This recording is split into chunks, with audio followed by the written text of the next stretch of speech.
On New Year's Day 1942, the US, Great Britain, and Soviet Union, as well as China and 24 smaller partners, issued a Declaration of the United Nations, a pledge to fight for victory. The Soviet Union remained neutral in the war against Japan until August 1945, following Germany's surrender. The US provided substantial military aid to this so-called Grand Alliance, recognizing that it would be a year or more before large numbers of American troops could engage the enemy.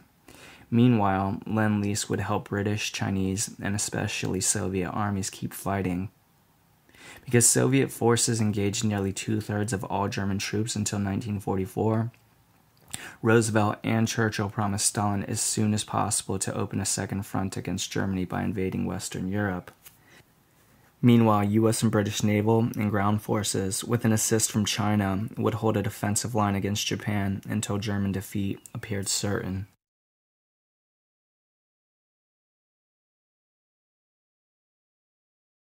Even though they were rigid dictatorships, neither Nazi Germany nor Imperial Japan developed cohesive military production policies.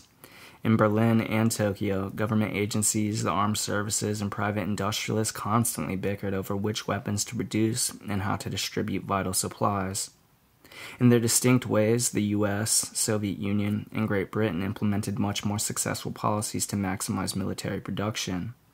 The Soviets, for instance, packed up whole factories from European Russia and moved them east of the Ural Mountains beyond the reach of German bombers. Speaking to the nation in January 1942, Roosevelt set ambitious goals for war production.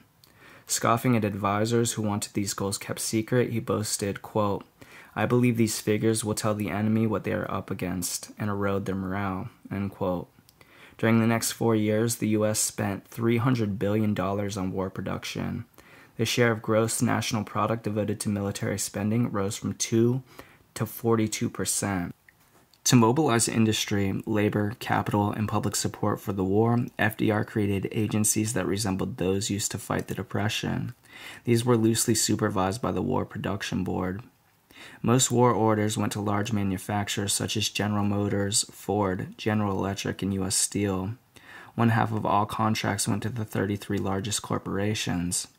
Military contracts often contained a cost-plus clause in which the government agreed to pay the full cost of producing, say, a rifle, tank, or plane, plus a guaranteed profit. At the end of the war, many of these manufacturers received valuable government-funded equipment in return for a token repayment.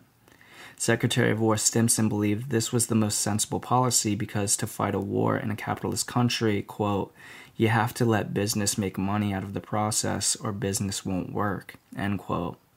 By 1945, corporate profits had nearly doubled from the 1940 level. Wartime spending boosted paid employment by 11 million workers.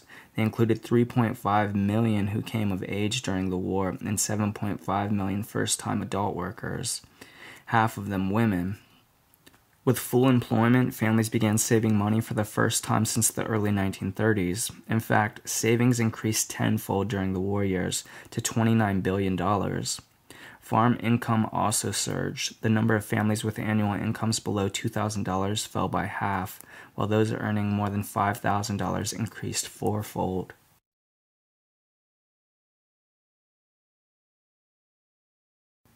As part of the effort to spur production, the federal government boosted funding on scientific research from $0 to about $1.5 billion annually. Money provided by the War Department's Office of Scientific Research and Development led to the construction of plants that produce synthetic rubber and fibers, advances in radar and sonar, and the development of antibiotic drugs as well as computers, jet engines, and guided missiles. Academic labs at MIT and Caltech pioneered research into microwave electronics and rocket propulsion. Wartime research resulted in techniques to produce abundant quantities of formerly scarce penicillin, as well as antimalarial drugs vital to troops fighting in the tropics. OSRD also spent $2 billion developing the atomic bomb. The work took place in 3 atomic cities. Special facilities in Oak Ridge, Tennessee, and Hanford, Washington processed uranium ore into fissionable bomb material. In remote Los Alamos, New Mexico, at the site of a former boarding school, nuclear physicists under the direction of J. Robert Oppenheimer designed and assembled the secret weapon. Nearly 150,000 people worked on some aspect of the so-called Manhattan Project. They ranged from dozens of émigré nuclear physicists such as Enrico Fermi, Hans Bethe, and Edward Teller to Navajo and Hopi miners digging ore in the mesas of Arizona and New Mexico.